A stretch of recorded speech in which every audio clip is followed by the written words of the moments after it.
اللہ تعالیٰ نے آپ صلی اللہ علیہ وسلم کو جو ہے وہ روحانی طور پر بہت سارے جو ہے وہ تحفے دیے، جس طرح قرآن مجید کی مختلف صورتیں، آیات، 5 نمازیں اور دیگر چیزیں عطا کی گئیں۔ تو وہاں پر اللہ تعالیٰ نے آپ صلی اللہ علیہ وسلم کو ایک میڈیکل کے حوالے سے خصوصی تحفہ دیا، جس کو ہم جو ہے وہ حجامہ کہتے ہیں، اور میڈیکل ٹرم کے اندر اس کو جو ہے وہ حجامہ کپنگ تھراپی بھی کہا جاتا ہے۔ تو یہ آپ صلی اللہ علیہ وسلم کو معراج کی رات عطا کیا گیا۔ آپ صلی اللہ علیہ وسلم کی ایک حدیث مبارکہ ہے، جس کو جو ہے وہ بہت مشہور محدث امام بخاری رحمۃ اللہ علیہ، امام مسلم رحمۃ اللہ علیہ اور دیگر محدثین نے بھی جو ہے وہ نقل کیا ہے۔ تو آپ صلی اللہ علیہ وسلم کا ارشاد مبارک ہے کہ جب آپ صلی اللہ علیہ وسلم کی معراج سے واپسی ہوئی تو آپ صلی اللہ علیہ وسلم نے فرمایا کہ جو تم دنیا میں علاج کرتے ہو ان میں سب سے بہترین جو ہے وہ علاج جو ہے وہ حجامہ ہے۔ اسی طرح مسند احمد بن حنبل کے اندر ایک روایت موجود ہے کہ جناب رسول اللہ صلی اللہ علیہ وسلم نے ارشاد فرمایا، وہ بہترین دن جس میں تم حجامہ لگوا سکتے ہو 17، 19 اور 21 تاریخ ہے۔ اسی طرح ایک اور روایت کے اندر موجود ہے کہ آپ صلی اللہ علیہ وسلم کا ارشاد مبارک ہے، فرمایا کہ معراج کی رات میرا آسمان کے اندر جن فرشتوں کے پاس سے گزر ہوا، یعنی آسمان کے اندر مختلف فرشتے موجود تھے، کچھ جنت کے اندر جن کی ڈیوٹی تھی، کچھ جہنم کے اندر جن کی ڈیوٹی لگائی ہوئی تھی، کچھ آسمان کو تھامے ہوئے تھے، مختلف قسم کے جو ہے وہ جب آپ وسلم کی جو ہے وہ سیر کیونکہ 7 آسمانوں کی کرائی گئی، تو 7 آسمانوں کے اندر مختلف جو ہے وہ جو فرشتے تھے وہ مختلف قسم کی جو ہے وہ ڈیوٹی جو ہے وہ انجام دے رہے تھے۔ تو آپ وسلم کا ارشاد مبارک ہے کہ معراج کے رات میرے جس بھی ملائکہ کے گروہ کے جماعت کے پاس سے جو ہے وہ گزر ہوا تو اس نے عرض کیا، اے محمد صلی اللہ علیہ وسلم، حجامہ اپنے اوپر لازم پکڑیں اور اپنی امت کو اس کی تلقین بھی کریں۔ برگہ یہ معراج کی رات خصوصی طور پر آپ صلی اللہ علیہ وسلم کو جو ہے وہ حجامہ جو ہے وہ ایک تحفے کے طور پر دیا گیا، جس کے اندر مختلف قسم کی حدیث جو ہے وہ موجود ہیں۔ آپ صلی اللہ علیہ وسلم نے خود بھی حجامہ لگوایا، اور اسی طرح آپ صلی اللہ علیہ وسلم نے جو ہے وہ صحابہ کرام رضوان اللہ علیہ مجمعین کو مختلف بیماریوں کے متعلق جو ہے وہ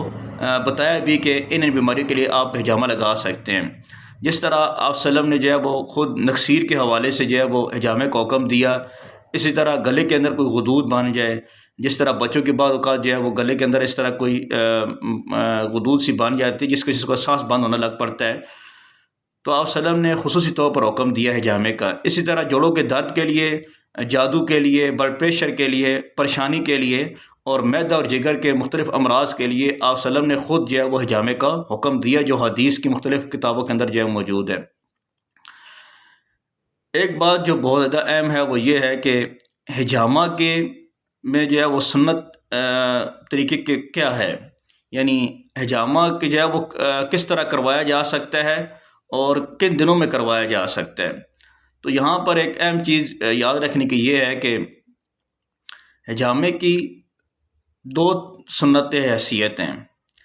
نمبر 1، یعنی آپ یہ بھی کہہ سکتے ہیں کہ حجامے کی سنت کے لحاظ سے 2 قسمیں ہیں۔ نمبر 1، بغیر بیماری کے صرف سنت سمجھ کے حجامہ لگوانا، تو یہ حجامہ جو ہے وہ چاند کی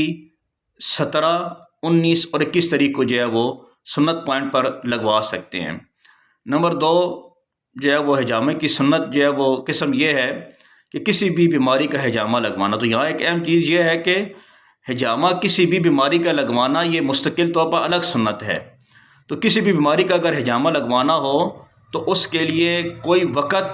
کوئی تاریخ مقرر نہیں کی گئی ہے، نہ کوئی ٹائم مخصوص کیا گیا ہے، نہ وقت مقرر کیا گیا ہے۔ بیماری کا اگر حجامہ لگوانا ہے تو وہ کسی وقت بھی اور کسی دن بھی جو ہے وہ لگوایا جا سکتا ہے۔ جیسے کہ پہلے ویڈیو کے شروع میں عرض کیا گیا ہے کہ حجامہ کیونکہ اس ٹائم جو ہے وہ بہت سارے ایڈوانس کنٹریز کے اندر لگایا جا رہا ہے، جیسے کہ چائنا، جاپان، سعودی عرب، دبئی، مصر اور امریکہ کے اندر بھی خصوصی طور پر جو ہے وہ حجامہ کی کلاسز کی جاتی ہیں۔ ان مختلف ممالک کے اندر الٹرنیٹو میڈیسن کے طور پر حجامے کو مستقل طور پر جو ہے وہ پڑھایا جاتا ہے، جس کی تمام تفاصیل جو ہے وہ مختلف جو ہے وہ ویڈیوز کے اندر، یوٹیوب کے اندر اور گوگل کے جو ہے کے اندر جو ہے مختلف ویب سائٹ کے اوپر بھی جو ہے وہ موجود ہیں۔ میری تمام ویور سے آخر میں ایک ریکویسٹ ہے کہ جتنا بھی ہو سکے اس سنت کو پھیلایا جائے، تاکہ جو ہے وہ جو مختلف قسم کی بیماریاں ہمارے اندر جنم لے رہی ہیں، جو پیدا ہو رہی ہیں، تاکہ ان کا جو ہے وہ خاتمہ ہو سکے۔ تو میں اگین میں ریکویسٹ کروں گا کہ حجامے کے حوالے سے اس کو جتنا بھی پروموٹ کیا جائے اور خود بھی لگوائیں، اور جو ایسے مریض ہیں جن کو حجامے کی ضرورت ہو سکتی ہے تو ان کو لازمی طور پر کسی پروفیشنل حجامہ تھراپسٹ کے پاس جا کر اس کو حجامہ لگوانا چاہیے۔ جزاک اللہ خیر۔